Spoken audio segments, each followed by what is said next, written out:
नमस्कार दर्शक बंधु, जय जगन्नाथ। आइए बिना किसी देरी के आज के इस विश्लेषण की शुरुआत करते हैं।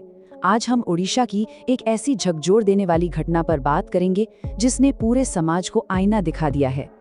हमारी आज की ये चर्चा एक ऐसी सोर्स डॉक्यूमेंट्री पर आधारित है जो हाल ही में घटी एक खौफनाक घटना की पूरी परतें हमारे सामने खोलती है। ये सिर्फ एक साधारण क्राइम स्टोरी नहीं है, बल्कि ये सोचने पर मजबूर करती है कि जब कानून की जगह अंधी भीड़ और उसका गुस्सा ले ले तो अंजाम कितना खौफनाक हो सकता है। अब सबसे बड़ा सवाल जो सोर्स डॉक्यूमेंट्री बिल्कुल शुरुआत में ही उठाती है वो ये है कि क्या भीड़ का न्याय यानी मॉब जस्टिस हमारी कानूनी व्यवस्था को पूरी तरह से खत्म कर रहा है। हम अक्सर न्यूज़ में मॉब जस्टिस के बारे में सुनते हैं, है ना? लेकिन जब ये असल जिंदगी में होता है तो इसके मायने कितने भयानक होते हैं ये आज हम समझेंगे। तो चलिए गहराई से देखते हैं कि आखिर बालिंटा में उस दिन ऐसा क्या हुआ था जिसने इस पूरी बहस को फिर से गरमा दिया है। तो चलिए सबसे पहले तथ्यों पर नजर डालते हैं। भाग 1, बालियंता की घटना और कैसे वहां अचानक अराजकता फैल गई। अब जरा इस घटना के टाइमलाइन पर गौर कीजिए।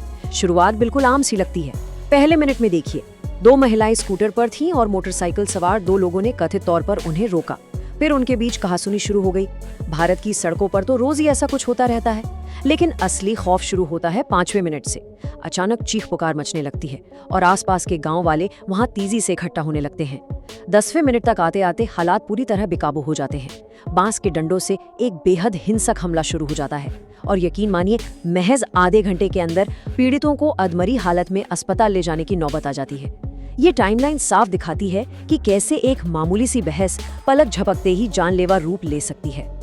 और इस अचानक भड़की हिंसा का नतीजा बेहद दर्दनाक। डॉक्यूमेंट्री के आंकड़ों के मुताबिक इस हमले में जिस शख्स की जान गई उनकी पहचान सौम्य रंजन स्वेन के रूप में हुई। वो गवर्नमेंट रेलवे पुलिस यानी जीआरपी के एक कांस्टेबल थे। उनके साथ मौजूद एक और युवक इस हमले में इतनी बुरी तरह घायल हुआ कि उसे तुरंत अस्पताल में भर्ती कराना पड़ा। इन आंकड़ों और टाइमलाइन के पीछे असल इंसानी जिंदगियां और उनके परिवार हैं जो इस अचानक आई तबाही का शिकार हो गए। इसके बाद क्या हुआ उसे हम अपने अगले हिस्से में देखेंगे। भाग 2, जांच और गिरफ्तारियां, वायरल वीडियो कैसे बने सबूत। अब देखिए कि आज के दौर में पुलिस काम कैसे करती है। घटना के बाद पुलिस ने हमले और हत्या की अलग अलग एफआईआर दर्ज की, लेकिन इसके बाद का कदम सबसे अहम है। एक बहुत बड़ी विडंबना देखिए। भीड़ में शामिल जिन लोगों ने तमाशा समझकर इस पूरी अफरा तफरी को अपने स्मार्टफोन पर रिकॉर्ड किया और सोशल मीडिया पर डाला, वही वीडियो उनकी खुद की गिरफ्तारी का सबसे बड़ा हथियार बन गए।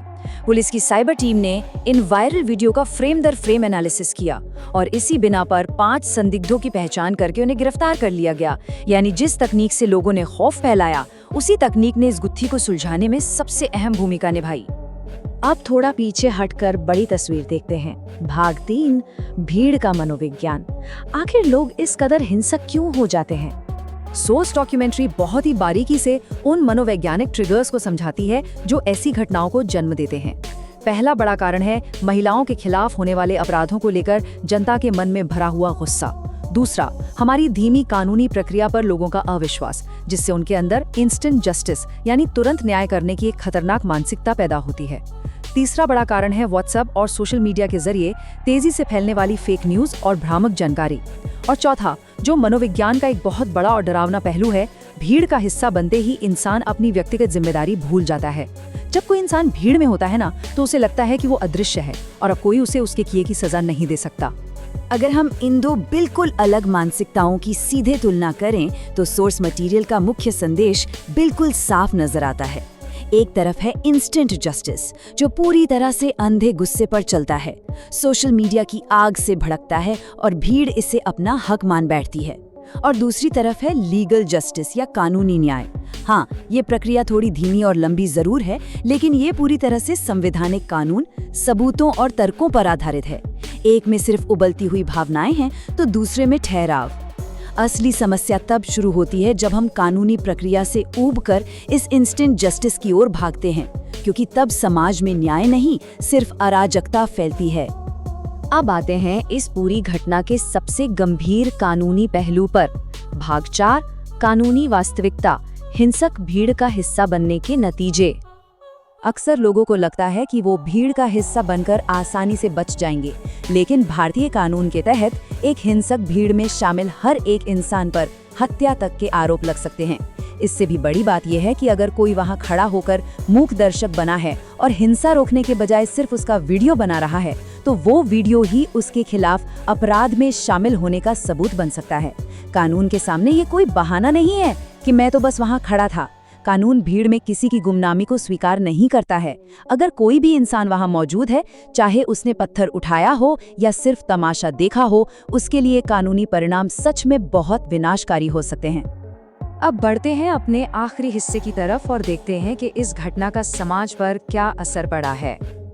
भाग 5, ओडिशा की कानून व्यवस्था पर छिड़ी बहस। बालियान्ता की इस घटना ने पूरे समाज में गहरी बेचैनी पैदा कर दी है। जो परिवार अपना सब कुछ खो चुके हैं, वो सीधे सवाल पूछ रहे हैं कि क्या इस घटना को वक्त रहते नहीं रोका जा सकता था। आप अखबारों की सुर्खियां देखिए, उनमें साफ तौर पर जनता का वो डर झलकता है कि क्या हमारी पुलिस अचानक भड़कने वाली भीड़ को रोकने में सक्षम नहीं है। इन सब सवालों और बढ़ते दबाव के बीच ओडिशा पुलिस के आला अधिकारियों को सामने आकर कड़ा आश्वासन देना पड़ा है कि दोषियों को किसी भी कीमत पर बख्शा नहीं जाएगा। ये अब सिर्फ एक इलाके का मामला नहीं रह गया है, बल्कि पूरे राज्य की सुरक्षा और कानून व्यवस्था पर एक बहुत बड़ा सवाल बन चुका है। अब हम आज के इस विश्लेषण के बिल्कुल अंत पर आ गए हैं। जरा डॉक्यूमेंट्री के इस बहुत ही गहरी और मारक लाइन पर गौर कीजिएगा। जब भीड़ जज बन जाती है तो न्याय की मौत हो जाती है। ये एक लाइन पूरी तरह से उस खतरे को बयां करती है जब एक सभ्य समाज कानून और संविधान को ताक पर रखकर सामूहिक गुस्से को ही अपना रास्ता मान लेता है। जाहिर सी बात है, कोई भी सभ्य समाज कानून की बुनियाद पर खड़ा होता है, अंधे क्रोध पर नहीं। और इसीलिए सोर्स मटेरियल हमें इस आखिरी लेकिन सबसे सख्त चेतावनी के साथ छोड़ जाता है। भीड़ का न्याय दरअसल एक हत्या ही है। ये हमें सोचने पर मजबूर करता है कि जब न्याय और हिंसा के बीच की लकीर ही मिट जाए तो हमारे समाज का क्या होगा।